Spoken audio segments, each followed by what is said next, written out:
The first event, the first important event that we'll be discussing today is the Bharat Ratna. Now, what is this thing? So, it is important for you to understand this thing that our veteran BJP leader, that is LK Advani, will be conferred with the Bharat Ratna. Now, how is it that he is going to be conferred with this?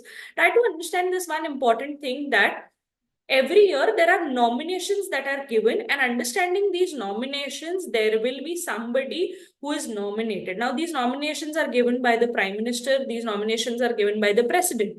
So, understanding all of these things, LK Advani will be conferred with the Bharat Ratna for this year. Now, knowing these things, quickly drop in a message in the chat box and let me know who was the other nomination. Somebody from Bihar. Who was this person? Now, understanding that this is the highest civilian award that is being given to any Indian or anybody who that is being given by India. Now, this was instituted on the 2nd of January 1954. Similarly, the first recipient of this award was a politician, that was C. Rajagopalachari, a scientist, C.V. Raman, and the philosopher Sarvapalli Radhakrishnan in the year 1954.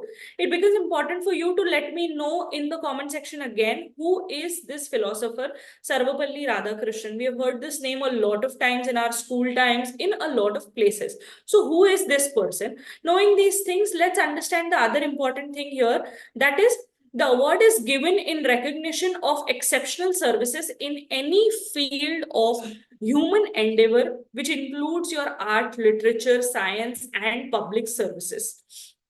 This award does not, discriminate on the basis of anybody's nationality, race, occupation, or sex. This is given to anybody, and this is given by India to that person. Another thing is, it is not necessary that the award is given only once. It can be given multiple times.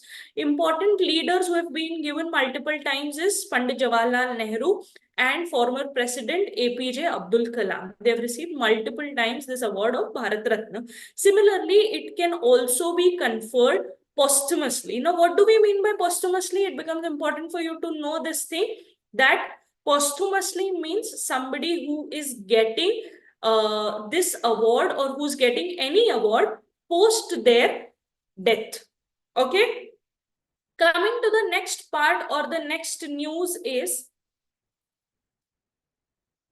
what are we discussing? So, another very important act that has come into picture, and it becomes very important for you all to know about this act, that is Public Examinations Prevention of Unfair Means Bill of 2024.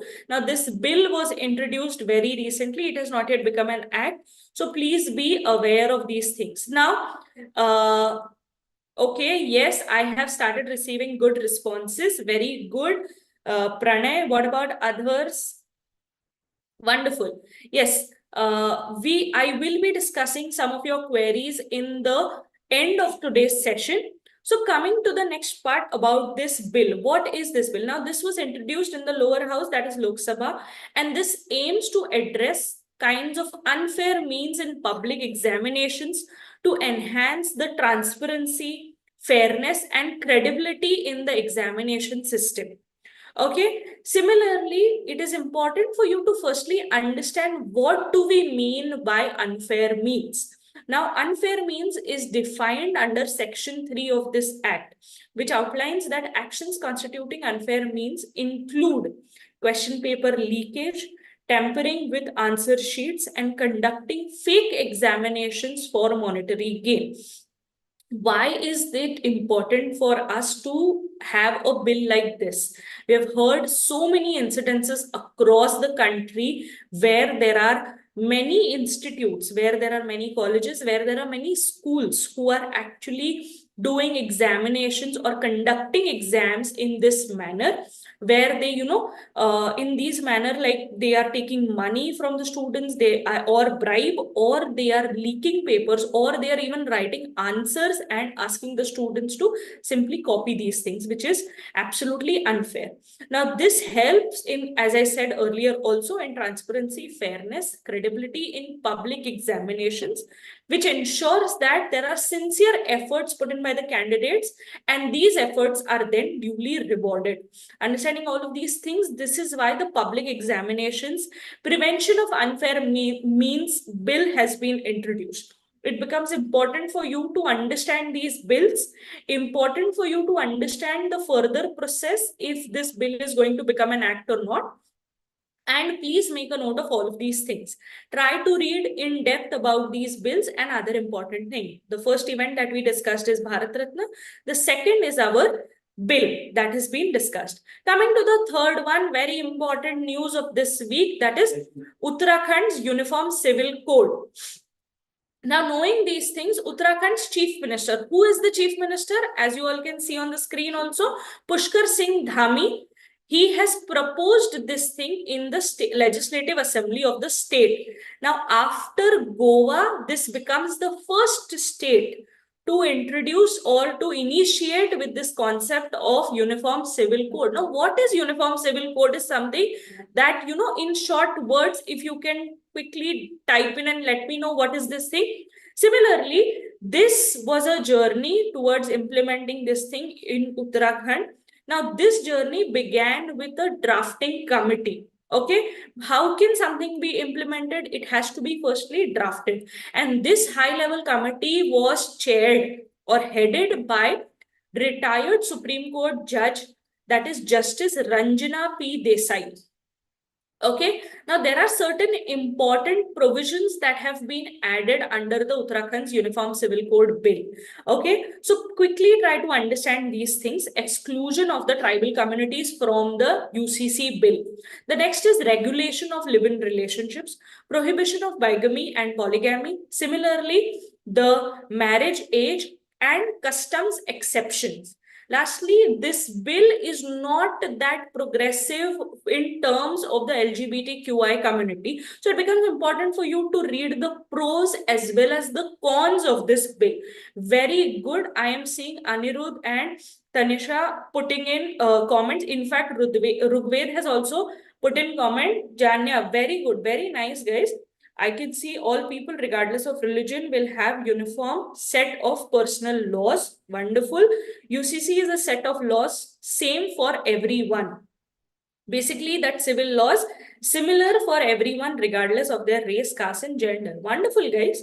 You guys are super smart. I'm so happy to see that you all are replying to this. Wonderful. So coming to the next part, coming to the final news or final event of this week, what is it? World Sustainable Development Summit. Now, what is this? Of course, by the words, we can understand this has something with regards to environment. Okay. Now, this was inaugurated by the Vice President of India. Who is the Vice President of India, guys? And this offers an opportunity to discover sustainable living and efficient use of natural resources. Okay, it becomes important for you to understand this summit as well as the location. It was inaugurated in Delhi. Again, my question, who is the Vice President of India? Okay, yes, somebody has asked this question, ma'am, LGBTQ is not included. The understanding here is that they are included, but the concept of live-in relationship over here with regards to Uttarakhand is a little dicey. It has not yet been made clear. So have a look and read about this in depth. Coming to the news here, that is World Sustainable Development Summit. This summit was organized by Energy and Resources Institute, that is also known as TERI, which is a crucial event that brings together key stakeholders to tackle the complex challenges of sustainable development and climate changes. Now, this was taken place from the 7th till today, that is 9th of February 2024. Now, this focuses, the theme for this year basically is the leadership for sustainable development and climate justice. Very good, guys. I can see your responses. Jagdeep Dhankar is the Vice President of India. Wonderful. Okay, moving ahead, what can we see here? This summit acts as a platform for diverse voices to be heard. Okay, now what do we mean by diverse voices? People coming in from leading representatives of international organizations to governments to business heads, to research institutes, to youth who come together and discuss all of these things. And this is all for innovative solutions. Okay, now what are the topics that are discussed here? The key discussion topics for this year is integrating sustainable development, nature-based solution, adaptation and resilience, sustainable consumption and lifestyles, addressing the energy trilemma and climate action.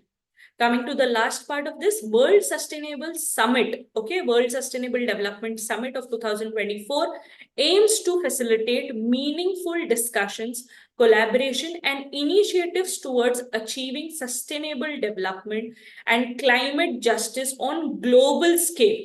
Now, this emphasizes the importance of effective leadership and inclusive action. Okay, it becomes important for you to understand all of these things, and let me know what else do you want to see in our next current affairs video. Also, a very good news for you all is that from tomorrow, that is 10th of February, we are starting with a new batch.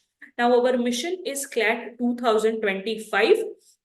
So our new batch begins from tomorrow. So anybody who is aspiring for the upcoming CLAT 2025 examination, you can visit our nearest center or connect to us by our website, and we'll help you out with the best possible things that we can do for you all. So I will see you in the next video. Till then, bye bye. Thank you and take care, guys.